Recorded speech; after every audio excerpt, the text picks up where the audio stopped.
Station one is a station where you're going to explore how important it is to wash your hands before you handle food. In these cups I have hand lotion, and in the hand lotion I put a little bit of UV powder that's going to glow under UV. There's probably bacteria in here also, but we're not going to be looking at bacteria. So what you're going to do at station one is take a little tiny bit of lotion and put it on your hands, just like you would apply hand lotion. And then you're going to use the UV flashlight to see if there's any bacteria. Oh, look at it all. Look at that. And where is it? It's on my hands, it's around my jewelry, it's around my nails, it's everywhere. Then you're going to wash your hands. I'll just use a baby wipe. You're going to wash your hands to see how much bacteria washing your hands gets rid of. And let's see. Let's use the light again. Did I get rid of it all? I don't think so. Look, it's still all around the same places. It's still there. It really didn't do much to get, oh, I have stuff. It really didn't do anything to get rid of it. And I'm even leaving fingerprints on the table. So hand washing really doesn't get rid of your bacteria as much as you should. Station two is looking at pH. Look over here. Station two is looking at pH. pH is how much acidity is in your food. Bacteria grows best when food is a neutral pH, when food has a pH of something like 6 to 7. So what we're going to use is red cabbage juice, and red cabbage juice is an indicator. It's called an indicator because it indicates pH. If you put red cabbage juice into a food that has a neutral pH or a pH of 6 to 7, it'll be blue. If it's has a pH of 4 to 5, it'll be, is that green? No, that's purple, sorry, purple. If you go to the pH 2-3, it'll be pink. If you put it in food that's a pH of 8 to 9, it'll be green. And if you put it in a pH that's 10 to 11, it'll be yellow. So we're going to put a little bit of cabbage juice into each of these test tubes. And then we're going to add some food substances to see what pH those food substances have. The food that has the pH that's closest to blue, which is 6 to 7, is the food that bacteria grows the most readily in. And food that has pH much higher than 6 to 7 or much lower than 6 to 7 is food that bacteria doesn't grow in. So this test tube says B, so I'm going to put a little bit of baking soda in there. And let's see what color it changes. With the baking soda, it's not pink, it's not purple. Yeah, it's green.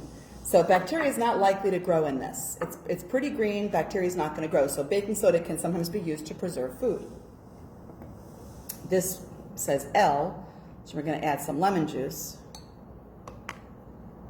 And you can see that's definitely pink. Bacteria is not going to grow in lemon juice. Lemon juice is usually a pretty safe food.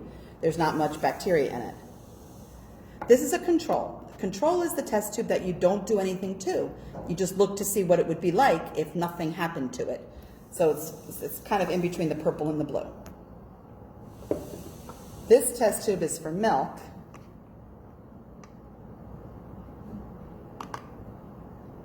And you can see milk is kind of in between the blue and the purple. That's a danger zone.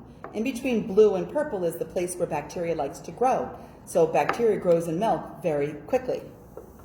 And the final test tube is V for vinegar. When you add vinegar, look at that. It's nowhere near blue. When you add vinegar to food, it's really safe. It doesn't get a lot of bacteria in it.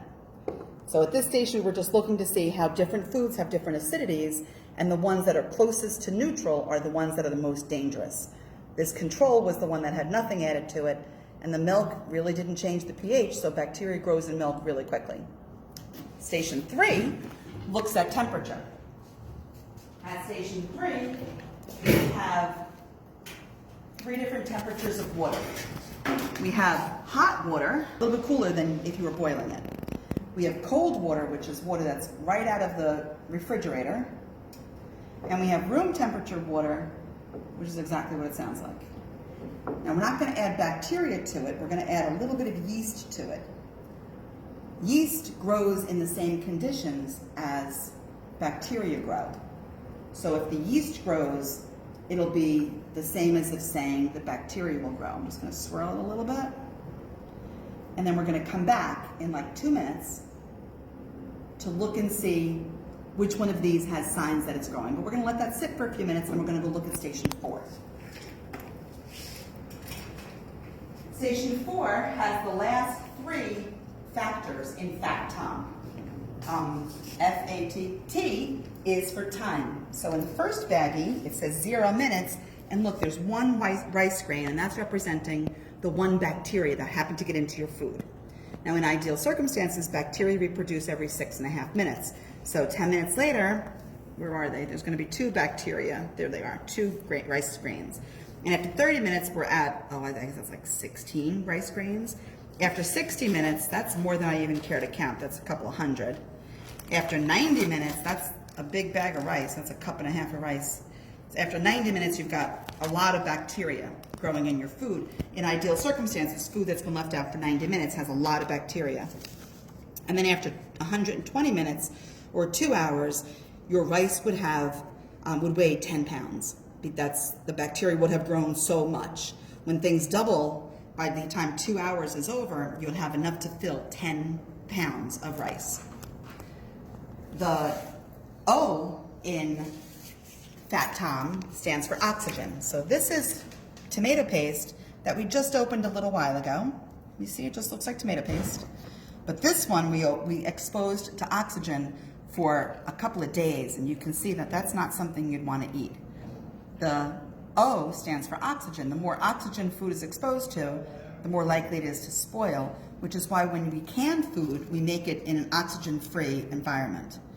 And the last letter in FAT-TOM is M for moisture. So this is dry pasta. It has what's called a water activity of about 0.35. I feel pretty safe eating this. I don't think it's very contaminated. But this pasta has been cooked.